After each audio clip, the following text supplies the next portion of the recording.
நான் invert square போட்டேன், invert வந்து சர்க்கிள் போடுறேன். இதெல்லாம் உங்களுக்கு புரிஞ்சிருச்சு. இது 8, இது 1, இது 2, இது 3, இது 4, 5, 6, 7. நான் வரையறது மாதிரி இஷ்டத்துக்கு நேம் கொடுக்குற மாதிரி இருக்கும் உங்களுக்கு. ஆனா வந்து அதுல ஒரு அர்த்தம் இருக்குது. அது பின்னாடி புரியும் உங்களுக்கு. நான் போடுற மாதிரியே போட்டீங்கன்னா உங்களுக்கு ஈஸியா புரியும். சரி, இந்த லென்த்தையும் கண்டுபிடிச்சிட்டேன். இது 8ஆ பிரிக்கிறது எப்படின்னு சொல்லிட்டு வந்து தெரிஞ்சிருச்சு. இப்போ பாருங்க, இந்த 1ல இருந்து இந்த லைனுக்கு, இந்த 1ல போற லைனுக்கு ஒரு டான்ஜென்ட். சரியா? இப்போ நான் என்ன வரைஞ்சிட்டு இருக்கேன், அதனால கேட்ட அது பைக்கு முடிச்சிட்டு இருக்கு. நான் கேட்கறப்ப பாவம். சரி, இந்த 2ல இருந்து ஒரு லைன் வரைஞ்சிக்கிறேன், ஒரு டான்ஜென்ட் பாருங்க. இதை யூஸ் பண்ணி டான்ஜென்ட் வரைஞ்சிக்கிறேன் 90 டிகிரிக்கு. இந்த 3ல இருந்து ஒரு லைன் வரைஞ்சிக்கிறேன். இந்த 4ல இருந்து ஒரு டான்ஜென்ட் ஆக்சுவலா வரைஞ்சிட்டு இருக்கேன். டான்ஜென்ட்னா 90 டிகிரிக்கு வரைஞ்சிட்டு இருக்கேன். டான்ஜென்ட்னா இப்போ கன்ஃபியூஸ் ஆயிடும் பாருங்க. இதை வச்சுக்கிட்டு இந்த 90 டிகிரிக்கு இந்த மாதிரி லைன் போட்டேன். நான் என்ன சொன்னேன், ஒரு பார்ட் ஒரு டிவிஷன் எடுத்து இந்த 1ல வச்சு ஒரு ஆர்க். சரிங்களா? இது 2ங்கிறதுனால இந்த 2ல வச்சு 2 டிவிஷன் இங்க இருந்து இங்க ஆரம்பிக்கலாம். சரி, இல்ல இந்த டிவிஷன் தெரிஞ்சிருச்சுன்னா அது வந்து into 2 டைம்ஸ் போட்டு நீங்க வரையலாம். சரி, இது புரியுதா? இதுல வந்து எத்தனை டிவிஷன்? 3. அப்ப அவர்கிட்ட அதனால இந்த மாதிரி நம்பர் கொடுத்து வச்சிருக்கேன். இந்த நம்பர் கொடுக்கறது ஞாபகம் வந்துச்சுன்னா உங்களுக்கு ஃபார்முலா ஆகும். இது 4, இதுல வந்து 5, இதுல வந்து 6, இதுல வந்து 7, இதுல வந்து 8. 1 2 3 4 5 6 7 8. இப்போ பாருங்க, இந்த 8ல இருந்து அந்த பாட்டம் மட்டும் தான் ஆரம்பிக்கணும். இது என்ன பண்ணேன், 1 இங்க இருந்து 1 பாருங்க, 1 2 3 இது வந்து பாருங்க 4 5 இதெல்லாம் ஜாயின் ஆயிடும். ஈஸியா நீங்க எல்லா point P1 P2 P3 K1 K2 K3 அதோட நீங்க நாம வச்சுக்கலாம். இது வந்து நீங்க வந்து அதுக்கு வரைஞ்சிடலாம். இது ஈஸியா வரைஞ்சிரீங்களா நான் சொன்னது? சரி, இது நார்மல் டான்ஜென்ட் வரையணும். இது நார்மல் டான்ஜென்ட் வரணும்னா அதே மாதிரி இந்த சென்டர்ல இருந்து 90 mm இல்ல 80 mm இருக்கிற இடத்துல அந்த பாயிண்ட தான் நீங்க வரையணும்னு சொல்லிடுவாங்க.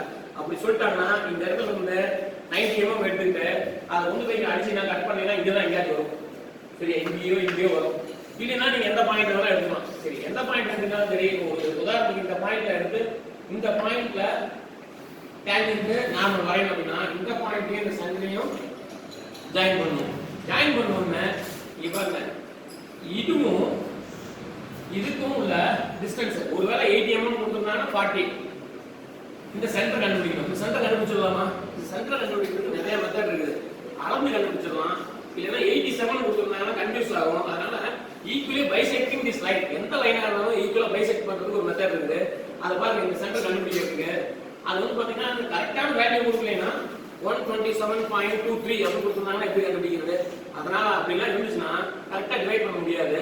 அப்ப என்ன பண்ணணும், எங்க இடத்துல இருந்தாலும் எந்த ப்ரொசீஜர் சரி, கீப் டிஸ்டன்ஸ் சென்டர் இந்த ஆஃப்க்கு மேல எடுத்துக்கணும், ரேடியஸா எடுக்கணும். இங்க ஒரு லைன், இங்க ஒரு லைன், இதை சென்டரா வச்சுட்டு இதை கரெக்ட் பண்ணீங்கன்னா கரெக்டா வந்து ஒரு பாயிண்ட் கிடைக்கும். இன்டர்செக்ட் ஆகிற பாயிண்ட் அதுதான் வந்து ஈக்குவலி பைசெக்டிங் லைன். அதாவது ஈக்குவலா டிவைட் பண்றது ஒரு லைனை டிவைட் பண்றது ப்ரொசீஜர். நான் வேகமா சொல்லிட்டு இருப்பேன். இது மாதிரி நிறைய கண்டிஷன்ஸ் இருக்குது, நிறைய டெக்னிக் இருக்குது. ஓகே, எனிவே சார் எதுக்கு சார் கண்டுபிடிச்சிங்களா சார்? அது வந்து பாத்தீங்கன்னா சென்டர் அப்படின்னு சொல்லி வச்சுங்க, இல்லை டி வச்சுங்க, கே வச்சுங்க, எதை வேணா நேம் கொடுத்துருங்க. சரி, அந்த பாயிண்ட வச்சுக்கிட்டு இதை ரேடியஸா எடுத்துக்கிட்டு நீங்க ஒரு இது சர்க்கிள் வரைஞ்சீங்கன்னா இது எந்த இடத்துல கட் பண்ணுதோ பாருங்க, இந்த ஆர்க் வரைங்க, இந்த ஆர்க் எந்த இடத்துல அந்த சர்க்கிளை கட் பண்ணுதோ அதையும் இதையும் ஜாயின் பண்ணி எடுக்கலாம். அதுக்கு பேரு நார்மல். நார்மல் வந்துட்டா நம்ம 90 டிகிரிக்கு வந்தோம்னா டான்ஜென்ட். நான் எழுதுறப்பையும் பாருங்க, இந்த கர்வுக்கு தகுந்த மாதிரி எழுதக்கூடாது. எப்பயுமே எப்ப என்ன எழுதினாலும் கரெக்டா வெர்டிகலா எழுதணும். எந்த இடத்துல இருக்கா எழுதினாலும் டிராயிங்ல சொல்லி தர மாட்டாங்க. அப்படி எழுதினீங்கன்னா 20 out of 20 மார்க் வந்துடும். நான் சொல்றதெல்லாம் செஞ்சீங்க. சரி, இப்ப என்ன பண்ணேன், இந்த சர்க்கிள் வந்து என்ன டயமீட்டர், இது என்னென்ன சொல்லணும்னா இது எல்லா பாயிண்ட்டுக்கும் ஒரு பேர் கொடுக்கணும். சார் நான் முதல்ல வரைகிறப்ப எல்லாம் ப்ரொசீஜர்லாம் கொடுக்குறேன். இது கே, இது பி, இல்லை Q1 Q2 Q3 என்ன பேர் வேணா கொடுக்கலாம், உங்க இஷ்டம். சரிங்களா? சரி, அப்ப இது முடிச்ச உடனே இது எது வந்து கிளியரா தெரியணும் அப்படின்னு இப்போ வரைஞ்சிட்டோம். இன்வெர்ட் ஆஃப் சர்க்கிள் இது வேணும். யூனிட் எக்ஸாம்பிள் கேட்பாங்க, ஸ்கொயர் கேட்க மாட்டாங்க. ரொம்ப ஈஸிங்கிறதுனால ஸ்கொயர் கேட்க மாட்டாங்க. சரி, இதை வந்து பாத்தீங்கன்னா இது எவ்வளவு சொன்னேன், இது மாதிரி 1:3 ரேஷியோல இருக்கும். இது எவ்வளவு சொன்னேன் நான், இது 50 mm இந்த மாதிரி இருக்கும். 50 mm. இந்த கர்வ் வந்து டார்க்கா இருக்கணும். இதுல வந்து டான்ஜென்ட் டார்க்கா இருக்கணும், நார்மல் டார்க்கா இருக்கணும்.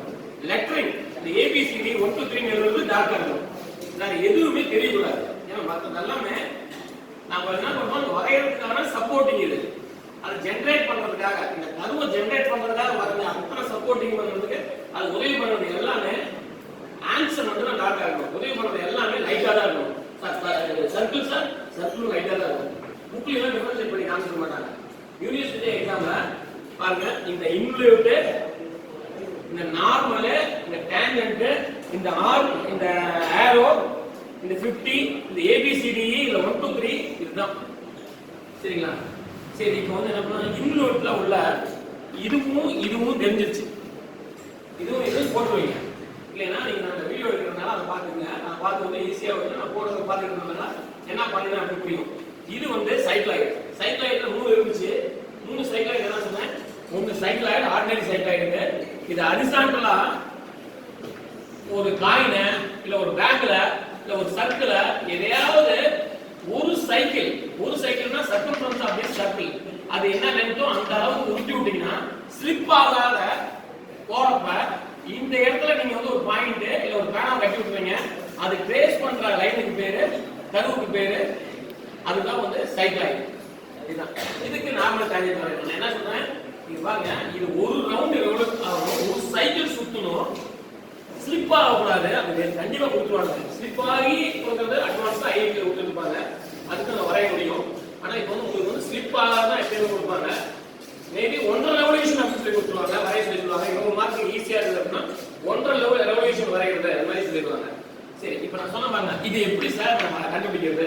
ஆனா இப்ப இந்த ப்ரொசீஜர்லாம் சொல்லிட்டு இருந்தேன்ல, இந்த சர்க்கிள் வரைக்கிறது, எக்ஸ்ட்ரா பிரிச்சுக்கிறது, அப்படி பிரிச்சுக்கிறப்ப என்ன பண்ணுவோம் அப்படின்னு சொன்னீங்கன்னா, நான் நல்லா பாருங்க, 1 when you take the 2, the 3, the 4, it is 5, 6, 7, 8. Sir எதுக்குங்க சார் இது மாத்தி ஒவ்வொரு படத்துக்கு வந்து நீங்க உங்க இஷ்டத்துக்கு பாருங்க, 1 2 3 4 நீங்க போடுறீங்க.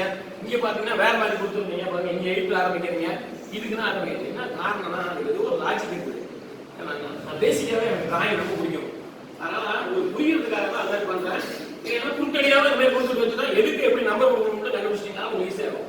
சரி, இதுக்கு ஏன் அப்படி சொல்றீங்க அப்படின்னு சொல்றீங்கன்னா, இந்த சுத்துறப்ப இந்த 1 கோயின்சைட் ஆகும், இந்த 2 வந்து இந்த 2 கூட கோயின்சைட் ஆகும், இந்த 1 2 இது 3 4 5 6 7 8 மறுபடியும் ஐஎன் 1 பாருங்க, 1 கோயின்சைட் ஆகும், 2 நீங்க சைக்காலஜில ஞாபகம் வச்சுக்கணும். இந்த 3யும் நீ உருண்டு வரப்ப இந்த இடத்துல கோயின்சைட் ஆகும். இது எப்படி இந்த கர்வ் ஃபார்ம் ஆகும்னு சொல்லிட்டு நான் ஏற்கனவே ஒரு சொன்னேன். இது பாருங்க, இது ஹரிசாண்டலா ஒரு ரெவல்யூஷன் சுத்தணும். இங்க இருக்கிறப்ப இந்த இடத்துல பேனா கட்டிக்கிறேன். இது ஒரு கொஞ்சோண்டு சுத்துச்சுன்னா இப்படி இருக்கும், அப்புறம் இப்படி சுத்திட்டு இருக்கும். சொல்ல முடியுதா? இது உருண்டு போயிட்டே இருக்குது. இப்போ இந்த இடத்துல உருண்டு போயிட்டு இருக்குது, இந்த இடத்துல உருண்டு போயிட்டு இருக்குது, இந்த இடத்துல உருண்டு போகுது. சொல்ல முடியுதா? இந்த இடத்துல இருக்க பாயிண்ட் இது உருண்டதுக்கு அப்புறம் எந்த இடத்துல இருக்கும்? இந்த இடத்துல இருக்கும். அப்புறம் இங்க இருக்கும். அடுத்த சைக்கிள்ல இந்த இடத்துல இருக்கும். அது அப்படியே இப்படி போய் இது வரும். ஆட்டோமேட்டிக்கா நீங்க பேனா கட்டி விட்டு உங்க பேங்கில் ஒரு இடத்துல கட்டி விட்டு நீங்க அதை வந்து உருட்டி பாத்தீங்கன்னா, அந்த பேனா வச்சு பேப்பர்ல வச்சுக்கீங்க. பேப்பர்ல இப்படி பிடிச்சோம்னா அந்த இதை வந்து உருட்டி பாத்தீங்கன்னா எப்படி வரும்னா இதான் வரும். இதுக்கு பேர் தான் சைக்ளாய்டு. இது ஹரிசாண்டல் பிளேன்ல ஒரு சர்க்கிள்ல மேல இன்னொரு சின்ன சர்க்கிள், இந்த சர்க்கிள் சுத்துதுன்னா எப்படி சைக்ளாய்டு. ஒரு அதே பெரிய சர்க்கிள்குள்ளார இந்த சர்க்கிள் உள்ளார சுத்துது அப்படின்னா ஹைப்போசைக்ளாய்டு. எல்லாமே ஒண்ணுதான். சரி, இதை வரைஞ்சிட்டோமா? இது எப்படி சார்? இந்த ரேடியஸ் மட்டும் மறந்துடாதீங்க. சைக்ளாய்டுல இந்த ரேடியஸ் வந்து 25. இப்போ அந்த 25 எடுத்துட்டு இது O1, இது O1, இது O2. எதுக்கு சார் 2 விட்டீங்க? 2னா 2, O3, O4 இந்த மாதிரி எல்லாத்தையும் கொடுக்கலாம். இந்த O1ல இருந்து இந்த 1ல போற லைன் அடிக்கணும். இந்த இடத்துல வரும். இப்போ அதே இதை வந்து 2ல வச்சுக்கிட்டு 2ல இருந்து போற லைன் அடிக்கணும். எங்க 2ல இருந்து லைன் போகுது? 8ல இருந்து போகுது, 2ல இருந்து போகுது. போதே ஹரிசாண்டல் லைன் இந்த லைன்ல அடிக்கணும். அப்ப இந்த இடத்துல வச்சுக்கிட்டேன், ரேடியஸ் வச்சுக்கிட்டேன், இங்க அடிச்சிருந்தேன். இங்க அடிச்சுன்னா தப்பா வரும். அது ஜெனரல் நாலேஜ். நிறைய பேருக்கு புரியாது. ஆனா என்ன பண்ணுவாங்க, ரைட் ஹேண்ட் சைடு அடிச்சிடாதீங்க, லெஃப்ட் ஹேண்ட் சைடு அடிக்கணும். அடிச்சீங்கன்னா இங்க இருந்து அடிச்சீங்கன்னா சார் இந்த பக்கம் தான் 2 போகுது, அப்ப இந்த பக்கம் தான் 2 போகுதுன்னா நான் பாருங்க ஏற்கனவே எப்படி சுத்துன்னு சொல்லிட்டு காட்டிட்டுருக்கேன். அதனால இந்த இடத்துல தான் அடிக்கணும். சரியா? 3ல வச்சுக்கிட்டு எது 3ல போற லைன் ஹரிசாண்டல் லைன் அதே லைன் தான். அப்ப என்ன பண்ணுவோம், இங்க வரும் ஒரு 4ல வச்சுக்கிட்டு ஒன்று அடிக்கணும். 5ல வச்சுக்கிட்டு 5ல வச்சுக்கிட்டு O5ல வச்சுக்கிட்டு அதே ரேடியஸ் அடிச்சுன்னா எங்க வரும்? எக்ஸாக்டா இங்க வரும். ஏன்னா அதான் ரேடியஸ். இதே மாதிரி அடிச்சீங்கன்னா 6ல வச்சுக்கிட்டு அடிச்சீங்கன்னா இங்க வரும். 7ல வச்சுட்டு அடிச்சீங்கன்னா இங்க வரும். 8ல வச்சுட்டு அடிச்சீங்கன்னா இங்க வரும். இப்போ வந்து பாருங்க, நீ ஜாயின் பண்ணி சார் அடிச்சிட்டோம் சார். அடிச்சதுக்கு அப்புறம் நீ பாட்டிக்கு P1 P2 P3 சொல்லிட்டு உள்ள கொடுத்துருப்பாங்க. 0.1 0.2 0.3 உன் இஷ்டம். நீங்க அக்கா, அம்மா, அப்பா, தாத்தா அப்படின்னு சொல்லுங்க. அதுக்கு மார்க் அப்படிலாம் கிடையாது. ஏதோ ஒரு நேம் பண்ணணும். அது ஏதோ ப்ரொசீஜரா பண்றதுனால P1 P2 P3 கொடுத்துருக்காங்க. நான் வரைஞ்சிட்டு ஈஸியா, எனக்கு வரைய நல்லா தெரியும். நான் வரைஞ்சிட்டு வேணும்ட்டா எல்லாம் வரைஞ்சிருவேன். எனக்கு ப்ரொசீஜர் தெரியும். இந்த ப்ரொசீஜர் வரையறதுக்கு ப்ரொசீஜருக்காக தான் எல்லாம் கொடுத்துருக்காங்க. ஆனா இதை எனக்கு தேவையே கிடையாது. என்னால் வரைய முடியும். அதனால நான் காலேஜ் லைஃப்ல இருந்து வரைஞ்சிட்டு கேஸ்டுக்கு பேர் கொடுத்து வச்சிருப்பேன். அதுவும் அவங்க கொடுக்குற மாதிரி கொடுக்கலன்னா மார்க் வச்சுக்குவாங்க. அது மாதிரி சார்களாக இருப்பாங்க. இது அப்படி கிடையாது. சரி, எனிவே இப்போ நான் ஜாயின் பண்ணுறேன் பாருங்க. 1 2 3 4 முடிஞ்சு. இதுதான். சரி, இதுக்கு நார்மல் டைம் வரையணுமா? இந்த மூணுக்குமே சைக்கிளாய்டு, எபிசைக்கிளாய்டு, ஹைபோசைக்கிளாய்டு ஒரே இதுதான். நான் பாருங்க அதே இது வச்சுக்கிறேன். இந்த இடத்துல வரைட்டா, சரி இந்த இடத்துல வரைட்டா, இங்க ஒரு இடத்துல வரையலாம், எந்த இடத்துல வேணா வரையலாம். அதுதான் நீங்க வரைஞ்சது. அது என்ன ஏன் ஒரு இங்க வரையலாம் அங்க வரையலாம்னு சொல்றாங்க உங்களுக்கு புரியும். ஒரு உதாரணத்துக்கு இந்த இடத்துல வரைய போறேன் நான் நார்மல் டைம்ட்டு. இதுல இருந்து நான் ரேடியஸ் எடுத்துக்கிறேன். ரேடியஸ் 25 வச்சுட்டு அப்படியே இருப்பேன். மாற்றவே கூடாது. த்ரூஅவுட் சைக்கிளாய்டு எந்த சைக்கிளாக இருந்தாலும் அதை ஃபாலோ பண்ணிட்டே இருக்கணும். அதே ரேடியஸ் வச்சுக்கணும். இங்க இருக்கு வந்து இந்த சென்டர்ல போற லைன் அடிக்கணும். சரியா? சென்டர்ல போறத அடிச்சுனா சரியா? இப்போ வந்து பாருங்க, ஏன் இந்த சென்டர்ல போறது இந்த பக்கம் அடிச்சேன்? அதுக்கும் காரணம் இருக்குது. ஏன்னா என்ன நிறைய பேருக்கு தெரியாது. இந்த பக்கம் அடிச்சீங்கன்னா தான் ஒழுங்கா நார்மல் டைமுக்கு வரும். தெரியாதனமா இந்த பக்கம் அடிச்சீங்கன்னா வராது. சரி, அதனால இது இருக்கிறப்ப இந்த சென்டர் வந்து சென்டர் பாயிண்ட் எந்த பக்கம் இருக்குதோ அந்த பக்கம் பார்த்து அடிங்க. சரி, இந்த இடத்துல அடிச்சுட்டேன். இதுக்கு நேரா வெர்டிகலா ஒரு லைன் இந்த பாட்டம் டச் பண்ற வரைக்கும், இந்த பாட்டம் டச் பண்ற மாதிரி எல்லா எபிசைக்கிளாய்டு, சைக்கிளாய்டு, ஹைபோசைக்கிளாய்டு மூணுக்குமே இந்த பாட்டம் இந்த கீழே இருக்கிற லைனை டச் பண்ற மாதிரி தான் வரைஞ்சாகணும். அது என்னன்னு நான் சொல்றேன். சரிங்களா? இங்க வரைஞ்சிட்டோம்.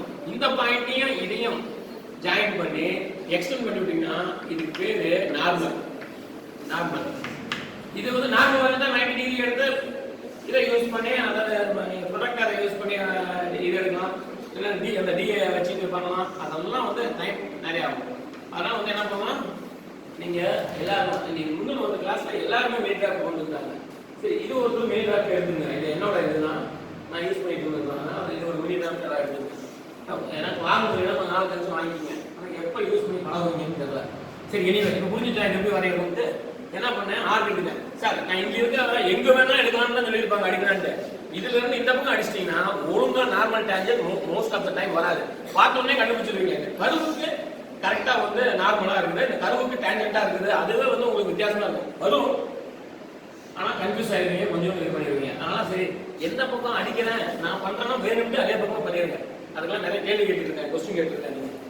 சரி, இப்ப நான் இன்னொரு வரைய போறேன். அதுக்கு பேரு என்ன என்ன வரைய, ஏன்னா மாத்தி மாத்தி சொல்லிடுறேன் சம்டைம்ஸ். எபிசைக்கிளாய்டு. எபிசைக்கிளாய்டு என்னன்னா ஒரு பெரிய சர்க்கிள் இருக்கும் பாருங்க, ஒரு பெரிய சர்க்கிள் இருக்கும். இது பெரிய சர்க்கிள், இது ஃபுல்லா பெரிய சர்க்கிள். அதோட ரேடியஸ் கொடுத்துருவாங்க. இதுக்கு மேல நம்மளோட 50 mm இது உள்ள சர்க்கிள் வந்து ரொட்டேட் ஆகும் பாருங்க. அப்ப சார் இது எப்படி சார்? ஏன்னா ஒரு சைக்கிள் தான் இது ரொட்டேட் ஆகும். எப்பயுமே நான் சொல்லிட்டு இருக்கேன், இது ஒரு சைக்கிள் ரொட்டேட் ஆகிறப்ப அந்த ஒரு பர்டிகுலர் பாயிண்ட் எந்த லைனை வந்து எந்த கர்வை வந்து அதை ட்ரேஸ் பண்ணதோ வரையுதோ அதுக்கு பேர் தான் சைக்கிளாய்டு. இது எபிசைக்கிளாய்டுக்கு பேர் என்ன காரணம், ஒரு பெரிய சர்க்கிள் மேல ஒரு சின்ன சர்க்கிள் நம்மளோட சர்க்கிள் வந்து என்ன பண்றது, ரொட்டேட் பண்ணுது. சரியா? அப்ப இந்த ஆங்கிள் எப்படி கண்டுபிடிக்கிறது? இந்த ஆங்கிள் கண்டுபிடிக்கிறதுக்கு தீட்டா கண்டுபிடிக்கிறது ஸ்மால் ஆர். ஸ்மால் ஆர்னா இதோட R divided by capital R into 360. இது போட்டீங்கன்னா இந்த ஆங்கிள் கண்டுபிடிச்சிடலாம். சரியா? இந்த ஆங்கிள் ஒரு உதாரணத்துக்கு 90 வச்சுக்கீங்களேன். இது போட்டு கண்டுபிடிக்கணும், உடனே சொல்லணும். அது மாதிரி ஆராய்ச்சி இருக்கணும். ஏன்னா நான் தான் சும்மா சொல்லிட்டு இருக்கேன், அப்ப 90 வரல அப்படின்லாம் சொல்லிட்டு கூடாது. ஒருவேளை 90 வச்சுக்கலாம், இந்த 90ய இதே மாதிரி 8ஆ பிரிக்கணும். எப்படி 8ஆ பிரிப்பீங்க? சரி, அதே மாதிரி இதுக்கு நேம் கொடுக்கணும். நேம் கொடுக்கறது என்ன சொன்னேன் பாருங்க, 1 2 இந்த மாதிரி சைக்கிளாய்டு பூராமே இப்படி தான் கொடுத்துருப்பாங்க. இல்ல இது 1 இது 2 இது 3 இது 4 இது 5 இது 6 7 8 சைக்கிளாய்டுக்கு இந்த இடத்துல பாட்டம்ல என்ன கொடுக்க ஆரம்பிக்கணும் அதே தான் கொடுப்பேன். அதே மாதிரி இன்வெர்ட்டுக்கு என்ன கொடுக்கணும் அதே மாதிரி தான் கொடுப்பேன். இது கொஞ்சம் ஃபாலோ பண்ண ட்ரை பண்ணுங்க. ஏன்னு கேட்டீங்கன்னா இந்த 1 மேட்ச் ஆகும். இதை வந்து 8ஆ பிரிக்கணும். எப்படி பிரிப்பீங்க? 90.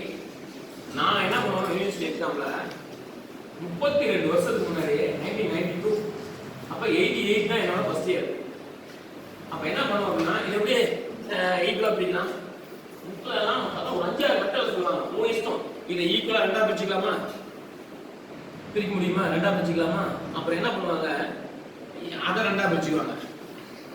அப்புறம் அதுல உள்ளார இருக்கிறத பிரிப்பாங்க. இப்போ ஓரளவுக்கு அக்யூரேட்டா இருக்குன்னு சொல்லிட்டு 8ஆ பிரிப்பாங்க. நான் என்ன பண்ணுவேன் அப்படின்னா, இன்னொரு போயிடும், நான் இந்த லைனையும் இதையும் வந்து ஜாயின் பண்ணிடுவேன். புரியுதா, இது இப்படிதான் இருக்குது, இந்த லைனை ஜாயின் பண்ணிடுவேன். இதை 8ஆ ஈக்குவலா பிரிக்க முடியுமா. நான் கொஞ்ச நேரத்துக்கு முன்னாடி ஈக்குவலா பிரிக்கிறதுக்கு ஒரு காசு சொன்னா, இதே இதுவும் எப்படி 8ஆ பிரிப்பேன். இதுக்கு வந்து லைட்டா ஒரு லைனை போட்டுக்கிறது, இதை 8ஆ ஒவ்வொரு எம்எம் பிரிச்சுக்கிறது. இல்ல 5 எம்எம் கூட 5 கூட பிரிச்சுக்கலாம் உங்களுக்கு. அப்புறம் இந்த லாஸ்ட் 8ஐயும் இதையும் ஜாயின் பண்ணா 8ஆ பிரிச்சுக்கும். அப்புறம் இதை ஈக்குவலா பிரிச்சுட்டு அந்த லைனை இதெல்லாம் ஜாயின் பண்ணேன்னா வேறு இப்படிதான் பண்ணுவேன்.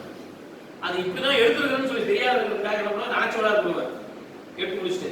ஏன்னா ஒரு வேளை இது வந்து தப்பா எடுக்கிறேன் அப்படின்னு நினைச்சிட்டு வந்து என்னை கண்டுபிடிச்சிருவாங்க அப்படிங்கிறதுனால இதை வந்து அதை அழைச்சிருவேன்.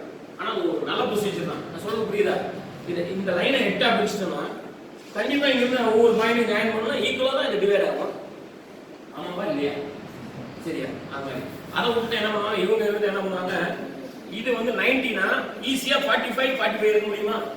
45 எடுத்து உங்களை போட்டுவாங்க, ஒரு 45 டிகிரி கொண்டு எடுத்து போட்டுவாங்க. அது யூனிட் ஈஸியா போடுவாங்க. அந்த 45 ரெண்டா பிரிப்பாங்க, சரியா. அந்த 45 ரெண்டா பிரிச்சுனா அப்புறம் 22.5 வந்து எடுத்து இந்த ரெண்டா பிரிச்சுவாங்க. ஸோ இந்த பக்கம் 4, இந்த பக்கம் 4 ஈஸியா பிரிச்சுருவாங்க.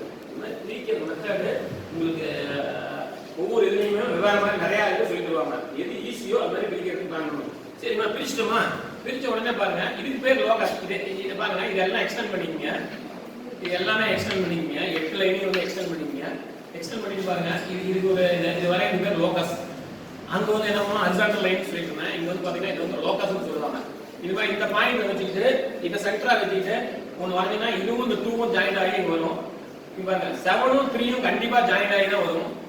இதே மாதிரி 6ம் 4ம் ஜாயின். இங்க பாருங்க, இது சென்டரா வச்சுக்கிறேன், இங்க காம்பஸ் எடுக்கிறேன், இந்த இடத்துல வச்சுக்கிறேன், வச்சுட்டு வந்து வரைஞ்சினா இதுதான் வரும். சரியா. இந்த சென்டர் பாயிண்ட் மட்டும் அப்படி தான் பக்கத்துலேயே வரும். ஏன்னா சென்டர் பாயிண்ட் நம்ம முக்கியம். சரி, இதை வரைஞ்சிட்டோம். அதே மாதிரி என்ன பண்றோம், அந்த ரேடியஸை வச்சுட்டு அங்க எப்படி நான் ஆர்க் எடுக்க சொல்லி சொன்னோம், 1ல பாஸ் ஆகிறதுன்னு சொன்னோம். அதே மாதிரி தான் இது இப்படி வரும், இப்படி வரும். இதே இது பண்ணீங்கன்னா இது வந்து கரெக்டா வந்து உங்களுக்கு வந்து இது கிடைச்சிடும். இது பேர் என்ன, எஃபி சைக்கிளாய்டு கிடைச்சிடும். இது வரைக்கும் கஷ்டம் கிடையாது, இப்ப கஷ்டமும் கிடையாது. ஏன்னா இதுக்கு வந்து நார்மல் டேஞ்சன்ட் வரையணும். இங்க பாருங்க, இந்த பாயிண்ட்ல வரையறேன், இந்த சென்டர்ல அந்த ரேடியஸ் எடுத்து சென்டர்ல அடிச்சிடுறேன். இங்க பாருங்க, பேஸ்ல டச் பண்ற லைனையும் இதையும் தான் ஜாயின் பண்ணணும். அங்கேயே அப்படிதான் பண்ணேன், பேஸ்ல டச் பண்ற லைனும் இதையும் தான் ஜாயின் பண்ணணும். இந்த இடத்துல நம்ம பாயிண்ட்ல டான்ஜென்ட் வரையணும், நார்மல் வரையணும், அந்த இடத்துல தான். சரி, இங்க இருந்து இதை எடுத்து கண்டுபிடிச்சிட்டீங்க. இந்த பாயிண்ட் எப்படி கண்டுபிடிக்கிறது, இந்த பாயிண்ட்டையும் இதையும் ஜாயின் பண்ணணும்.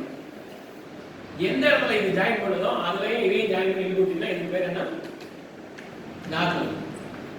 இதுக்கு 90 டிகிரி இருந்தா டான்ஜென்ட். நான் சொன்ன புரிச்சு தெரியுதா. என்னமோ பண்ணிட்டு இருக்க மாதிரி தெரியும். இது பாருங்க, ஏதோ ஒரு பாயிண்ட் எடுத்துக்கிற, அந்த பாயிண்ட்ல இருந்து என்ன பண்றேன், சென்டர்ல போற லைன் இப்ப ஓல போற, அதுக்கு பேர் லோகஸ். இது வந்து கருவு, உண்மையான பேரு லோகஸ். இந்த லோகஸ்ல வந்து எங்கேயாவது ஒரு இடத்துல நான் வந்து ஆர்க் அடிப்பேன். அது எந்த இடத்துல ஆர்க் வருதோ அந்த அதுல இருந்து இதையும் ஜாயின் பண்ணுவேன். இந்த பேஸ் பாயிண்ட் ஒரு இடத்துல டச் பண்ணும். அங்கேயும் அப்படிதான், அங்கேயும் அப்படிதான் என்ன பண்ணிருக்கேன், இப்ப இருக்கிறதுல வந்து சென்ட்ரல் லைன்ல ஆர்க் அடிச்சா அது நேரம் இங்க போட்டா இங்க ஆர்க் அடிச்சு அது வந்து பீக்கு வரைஞ்சி இப்படி வேற வரைஞ்சேன். எங்க ஆர்டினரி சைக்கிள் ஆயிடுல, இங்க எபி சைக்கிள் ஆயிடுல, இது மாதிரி. அந்த அடுத்தது ஹைப்போ சைக்கிள். இது புரிஞ்சா இல்லையா. இங்க ஆர்க் கிடைச்சிருச்சு, இந்த ஆர்க்கையும் இந்த ஆர்க் இன்டர்செக்ட் பாயிண்டையும் இதையும் ஜாயின் பண்ணுவேன். இது பேஸ்ல என்ன டச் பண்ணுதோ அதையும் நான் எந்த பாயிண்ட்ல வரையணுமோ அதையும் எக்ஸ்டெண்ட் பண்ணுவேன். நார்மல் அதுக்கு 90 டிகிரில வந்து வரைஞ்சா டான்ஜென்ட். ஓகேவா. அடுத்தது இது போட்டுருக்கீங்களா. ஏன்னா நான் சொல்லித்தராது இந்த எலிப்ஸ் பேரபோலா ஹைப்பர்போலா வேற சொல்லியிருந்தேன். அதுக்கப்புறம் சைக்கிள் ஆரம்பிச்சு விட்டு போயிட்டேன். இப்போ வந்து உங்களுக்கு இன்க்ளூட் தெரியும். இருக்கிறதுல இன்க்ளூட் தான் ஈஸி. நீங்களாம் நேம்லாம் பண்ண வேணா, கடைசியில் கொடுத்துக்கலாம். ஒவ்வொரு இதுலையும் எந்த இடத்துல வந்து ஒரு டிவிஷன், அடுத்ததுல வந்து 2 டிவிஷன், அடுத்த டேஞ்சன்ட்ல 3 டிவிஷன் அப்படி எடுத்து அதை எப்படி வரையணும்னு சொல்லி கண்டுபிடிச்சிங்கன்னா அதுக்கப்புறம் நீ தப்பா கூட நேமிங் கொடுத்துக்கலாம். அது பத்தி கவலை கிடையாது. இந்த நேமிங் கொடுக்கறதே உங்களுக்கு சப்போர்ட் பண்றதுக்காக தான் நேமிங் கொடுப்பாங்க. அதுல உங்களுக்கு கன்ஃபியூஸ் ஆகிட்டு இருக்காங்க. சரிங்களா. ஓகே, இப்போ வந்து அந்த சைக்கிளாய்டு முடிஞ்சிருச்சு. இப்போ வந்து பாத்தீங்கன்னா இது வந்து எபி சைக்கிளாய்டு, இது வந்து ஹைப்போ சைக்கிளாய்டு. இதே ப்ரொசீஜர் தான். எங்க உள்ளார சுத்துது, சரி, இது டோட்டல் லென்த்துக்கு வந்து உங்களுக்கு தெரியும் 90 mm னா வந்து 90 mm. சாரி, இது எப்படி சார் எடுத்தீங்க சொன்னாங்களா? ரேடியஸ் 90 mm, அதனால 90 mm. இது எப்படி சார் இந்த இடத்துல வந்து வரைஞ்சீங்க அப்படின்னு சொல்லுவாங்க. 90 mm இதுல இருந்து இது வரைக்கும் 90 சொல்ல முடியுங்க சார்? சாரி, இதுல இருந்து இது வரைக்கும் 90, அதுக்கு மேல தான் சுத்துது. இதுல வந்து இந்த இதுக்கு பாத்தீங்கன்னா இதுல இருந்து இது வரைக்கும் 90 உள்ளார சுத்துது. அதனால உள்ளார சுத்துதுன்னா பாருங்க, உள்ளார இது வந்து இந்த வரைக்கும் 90, இது 50, இதுல இருந்து இது வரைக்கும் 90. அப்போ வந்து இது உள்ளார இது ஒட்டிட்டு சுத்துது. அப்ப இப்ப எப்படி நம்பர் கொடுக்கிறது? இது 1 நீங்க பாருங்க, இது 2, இது 3, இது 4, 5. சார் எதுக்கு இப்படி கொடுக்குறீங்க? என்ன உங்களுக்கு லூசா தெரியல? ஏதோ ஒரு காரணம் இருக்குது. நான் என்ன சொன்னேன், இது ஏதோ இங்க பாருங்க, இது ரிவால்வ் ஆகிறப்ப இந்த 1 இந்த 1 மேட்ச் ஆகணும். இந்த இடத்துல 2 கொடுத்தா இது பண்றப்ப இந்த 2 இந்த 2 மேட்ச் ஆகணும். இப்படி பண்றப்ப 3. இப்போ இது உள்ளார சுத்துது. உள்ளார சுத்துறப்ப எங்க இது 1 பாருங்க, இது 1 இது 2 இது 3 இது 4 5 இருக்குன்னு பிரிச்சிருப்போம். புரியுங்களா? அப்ப இது 1 எங்க எப்படி சுத்தும்? இந்த கிளாக்வைஸ் டைரக்ஷன்ல சுத்தும். இப்படிதான் சுத்தும். இது சுத்தினா வந்து இப்படி அப்படியே சுத்தவே ஓட்டிட்டே போயிட்டே இருக்கும். சொல்லுங்க, இது எப்படி சுத்தும்? இப்படிதான் சுத்தும். இப்படி சுத்துறதுனால நான் பாருங்க நம்பர் இப்படி கொடுத்து வரேன். எப்படி சுத்துதோ அதுக்கு அப்பதான் வந்து இது இன்னும் மெர்ஜ் ஆகிட்டு இருக்கு. இப்போ 2 இது 3 இது 4 இது 5 இது 6. நான் சொல்ல புரியுதா? இப்போ வந்து சுத்துறப்ப பாருங்க 2 மெர்ஜ் ஆகும், அது 3 மெர்ஜ் ஆகும், 4 மெர்ஜ் ஆகும். அதான் நான் லாஜிக், அதெல்லாம் நார்மல். சொல்ல புரியுங்களா? நான் ஏன் கொடுக்குறேன் அப்படிங்கிறது வந்து இல்ல வரைய தெரியும் அப்படின்னு சொன்னா வரைஞ்சிட்டு உங்க இஷ்டம் கொடுத்துருப்பான். நீ வேணும்ட்டா இங்க 1 இங்க 1 2 3 4 5 என்ன கொடுத்துருப்பான் உங்க இஷ்டத்துக்கு. நான் சொல்ல புரியுதா? அதாவது அதனால நான் என்ன நம்பர் கொடுக்கணும், அதுக்கு ஏதாவது ஒரு லாஜிக் இருக்கு. அப்படி நம்பரே இல்லாமே வரைய முடியும். என்ன வரைய முடியும்? இங்க நிறைய பேர் தான் வரைய முடியும். வரைய ப்ரொசீஜர் தெரிஞ்சிச்சுன்னா சரி. இப்போ இது வந்து பாத்தீங்கன்னா உள்ளார சுத்துதா? அப்ப இந்த லைன் இது கர்வ் எப்படி சார் கிடைக்கும் அப்படின்னு சொல்லி பாத்தீங்கன்னா இங்க ஸ்டார்ட் ஆகி அதே தான் 1 அப்புறம் 2ல இருந்து போற லைன்ல வந்து கட் பண்ணுவோம், 3ல இருந்து போற லைன்லாம் இங்க கட் பண்ணுவோம். இதே போல இப்படிதான் இவர் கட்டிய லைன், இவர் கட்டிய லைன். இப்ப எது பேஸ்னா, இப்ப இதுக்கு இந்த லைன் பேஸ் அப்படின்னா இப்ப ஏதோ ஒரு பாயிண்ட்ல வரையறீங்க. இந்த பாயிண்ட்ல வரைய போறீங்கன்னா இங்க இருந்து சென்டர்ல போறதுல ஒரு ஆர்க் அடிச்சிடுறீங்க. சரிங்களா? இப்ப இதையும் ஜாயின் பண்றீங்க. ஜாயின் பண்றப்ப இங்க போய் எது முட்டுதோ பாருங்க, இங்க போய் இதுதான் இதுதான் அடிப்பாங்க ஞாபகம் வச்சுங்க. இங்க போய் இது எது முட்டுதோ அதையும் இந்த பியும் ஜாயின் பண்றீங்க. அதுக்கு டேனியல் வரையறீங்க. கொஞ்சோடு கன்ஃபியூஸ் ஆகிற மாதிரி இருக்கும். நான் சொல்றப்ப எனக்கு தெரியும், அதனால நான் ஈஸியா சொல்லிடுவேன் எப்படி வரையறதுன்னு. ஆனா நீங்க வரைய பார்க்கறதும் தெரியும். இப்ப பாருங்க, இது ஏதாவது ஒரு பாயிண்ட் எடுத்துக்கிறோம், அந்த பாயிண்ட வரையணும். அந்த பாயிண்ட் வரையணும், அந்த இடத்துல வந்து சென்டர்ல போற லைன்ல ஆர்க் அடிக்கணும். அந்த சென்டர்ல போற ஆர்க் லைன் இது வந்து இதுல ஈஸியா டச் பண்ணுவோம். ஆனா இங்க வந்து டச் பண்ணி அதை போய் எக்ஸ்டெண்ட் பண்ணி போகணும். இந்த இடத்துல போய் ஜாயின் ஆகும். அப்ப அதையும் இந்த பியும் ஜாயின் பண்ணீங்கன்னா அதுதான் வந்து நார்மல். அதுக்கு இப்படி வந்தீங்கன்னா அது டேஞ்சன். சரி, அது உங்களுக்கு வந்து ப்ராக்டிக்கலா போட்டு காமிங்க, வீட்டிலலாம் போடுங்க. இதெல்லாம் டவுட் ஆகுதோ உங்க ஃப்ரெண்ட் கிட்ட கேளுங்க. Class over. சரி, இதெல்லாம் வந்து டவுட் ஆகுதோ உங்க ஃப்ரெண்ட் கிட்ட கேளுங்க.